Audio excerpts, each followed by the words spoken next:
My name is Lakshmi. I'm a journalist. Now, the second question is Muslim men are allowed to marry 4 or 5 times, I think, and they don't require their wife's permission, the first wife's permission to marry. I mean, correct me if I'm wrong, to marry more number of times. So I actually don't see any logic in this because I believe it's one man, one woman. That's the institution of marriage. So please clarify. Thank you. Now coming to your second question.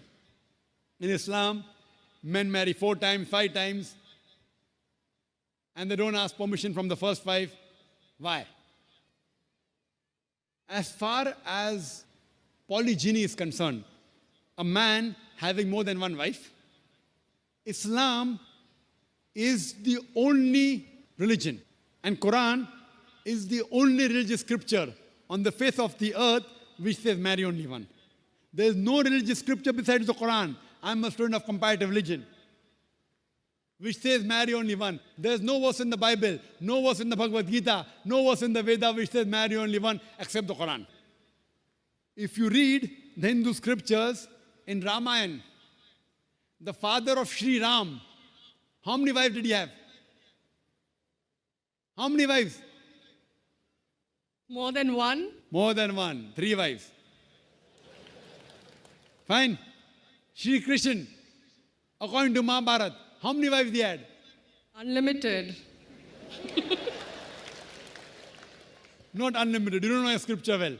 No. Did he have 4 wives? No. I have no idea. Not 4, not 100, not 1,000, 16,108 wives.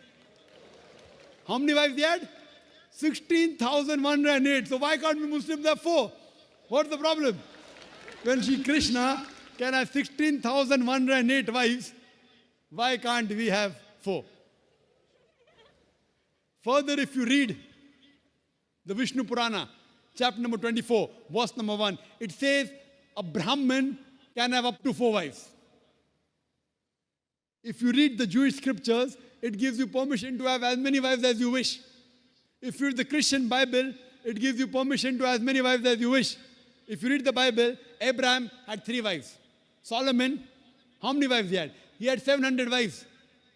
It is later on, the church has put a ban that Christians should marry only one, not the Bible. It is the Jewish community married more than one wife. It was in 1950 that chief rabbi passed a synod that Jews should marry only one. So it is the rabbi, not the Jewish scriptures. And according to Hindu scriptures, you can marry as many as you wish. It is the Indian government in 1954 passed a law called the Hindu Special Marriage Act. Hindu Special Marriage Act, which says Hindus should marry only one. It is not the religious scripture. It is not Bhagavad Gita. It is not Ramayana. It is not Mahabharata. It is not Veda. It is the Indian Penal Code. The Indian government, which has passed a law in 1954 that Hindus should marry only one. But according to the statistics of the status of the woman in Islam, if you read the government documents on page number 66, 67, it says that Muslims do polygamous marriages. You know what is the percentage in India? 4.3%. How much? In India, 4.3% of the Muslim men do polygamous marriages. A statistic between 1951 to 1961. Hindus, how many? 5.06. 0.7% more than the Muslims in India. According to the Indian government, even though it is prohibited according to the Indian law, yet they do more polygamous marriages than the Muslims. Why? Now, let's analyze what does the Quran say. Quran says in Surah Nisa, chapter 4, verse number 3, marry women of your choice in 2s, 3s or 4s. But if you can't do justice, marry only one. This statement, marry only one, is only given in the Quran and no other religious scripture. It says, marry women of your choice in 2s, 3s or 4s. But if you can't do justice, marry only one. So if you want to marry more than one woman, one of the criteria of the Quran is you should do justice. If you can't do justice, you should marry only one. Now, what are the reasons, logical reasons a person can think that why has Islam permitted certain men to have more than one wife. Many non-Muslims think it is fard. It is compulsory for a Muslim man to have more than one woman, to have more than one wife. It's not compulsory, it's optional. It's not fard. It's not compulsory. How many Muslim men do you know who have more than one wife? How many do you know, sister? How many do you know? A few. How many? A few again. Few means 1, 2, 3. How many? Yeah, at least about 3. About 3. Have you heard of Dharminder? Yeah. How many wives he has? 2. Muslim or non-Muslim? Non-Muslim. Non-Muslim. Your previous chief minister, what's the name? Jayalalitha. Yes. Hindu or Muslim? Hindu or Muslim? Hindu. Hindu, fine. Now these are famous personalities. Fine. How many famous personalities you know in India who have got more than one wife? The 3 you know may be locality, fine? Yeah. Local, maybe friend in your neighborhood, maybe your colleague. In India, there are more non-Muslims having more than one wife than the Muslims.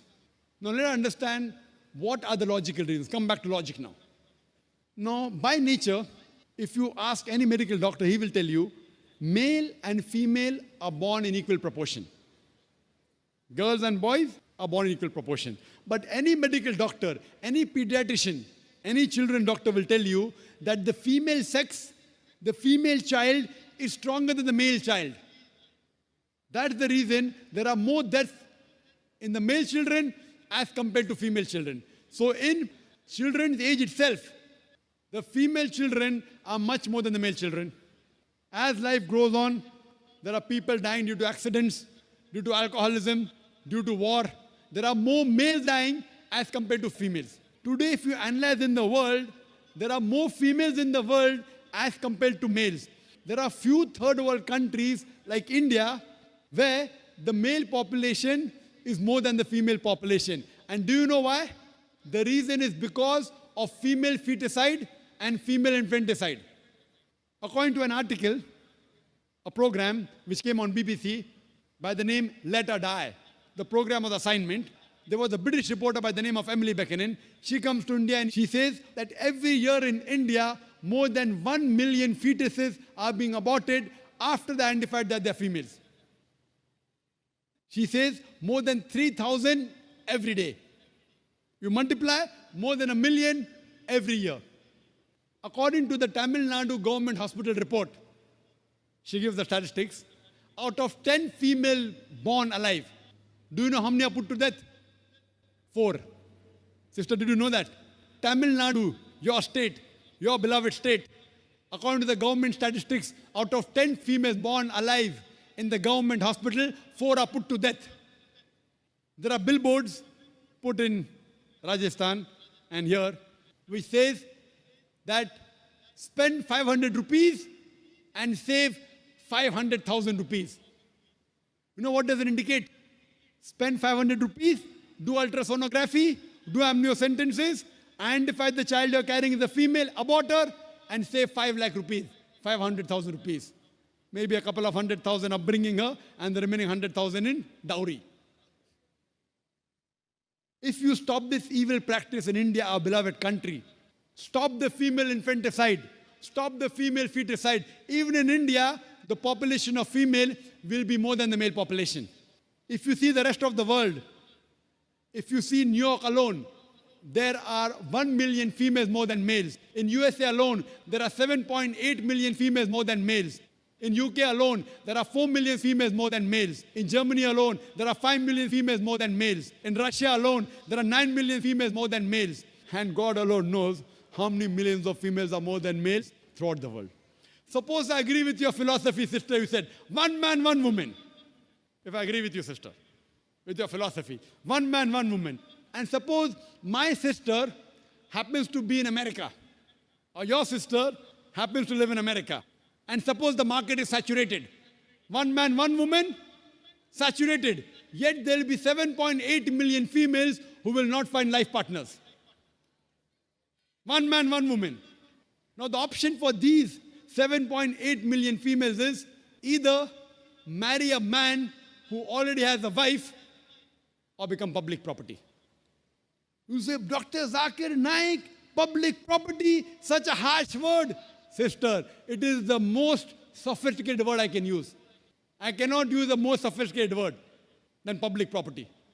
According to the studies of America, do you know, on an average, a man, before he settles down with a wife, he has 8 different sexual partners. Do you know that? On average, 8. Some may have 1, some may have 10, some may have 20. 8 sexual partners before he settles down with one. So the only option remaining, so if my sister happens to live in America, or if your sister happens to live in America, and the option is given to her, and suppose the market is saturated, every man has found a woman for himself. And unfortunately, if my sister, or if your sister happens to be one of the women who has not found a life partner, the only option for them is either marry a man who already has a wife or become public property. Any modest woman would opt for the first. Sister, what would you opt for your sister? Marrying a man who already has a wife or become public property? My sister's too young to be married, so When she grows up and if she happens to go to America, or if you happen to be in America, third choice. what would you prefer for her? You're the elder sister. Would you prefer her becoming public property or marry a man who already has a wife and get equal rights? In Islam, if you have a second wife, you give equal rights. In America, the public property has got no rights. She's degraded. She's dishonored. In Islam, she has an equal right. She gets honor. What would you prefer for younger sister when she grows up? Sometimes it's difficult to speak the truth, sister, correct? Especially in front of such a large audience. Anyway, I've got your answer, sister. Thank you. And your silence speaks for that. So that's the reason in Islam, sister, men have been allowed to marry more than one wife is to protect the woman, not to degrade her. Regarding a question, is it compulsory that the husband should take the permission of the wife? It's not compulsory because if she wants to protect, if that man wants to protect another woman, a normal woman, I agree with you, sister, no woman under normal circumstances would like to share the husband. You have to agree. This is human nature. But if the woman is a good Muslimah, is a good Muslim woman, what she says, let a small loss take place to prevent a big loss. She will say, I know sharing my husband is a loss for me, but I would prefer letting a small loss take place for me to prevent my sister becoming public property. She's a good human being. So she would surely give permission to the husband to marry a second woman, if she's a good Muslim woman. But taking permission is not fard, it is preferable. But at least informing is a requirement so that he does justice between the two wives. Hope that answers the question, sister. Thank you.